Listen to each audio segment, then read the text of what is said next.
Sa kabila ng matinding pagbabatikos na natatanggap niya matapos ang kanyang concert, muling pinatunayan ng unkaboggable star na si Vice Ganda na hindi siya basta-basta matitinag.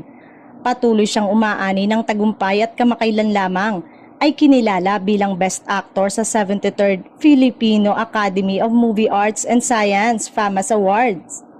Sa ginanap na parangal noong August 22, itinanghal si Vice Ganda bilang Best Actor para sa kanyang mahusay na pagganap sa pelikulang And the Breadwinner Is.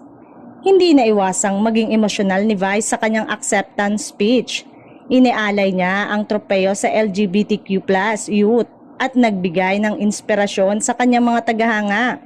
Your possibilities are limitless.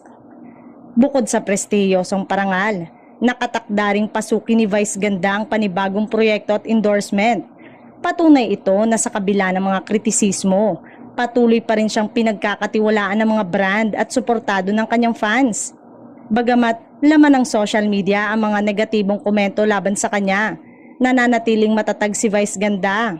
Para sa kanya, mas mahalaga ang inspirasyong na ibabahagi sa kanyang mga tagahanga at patuloy na pagbibigay buhay sa kanyang advokasya para sa equality at respeto.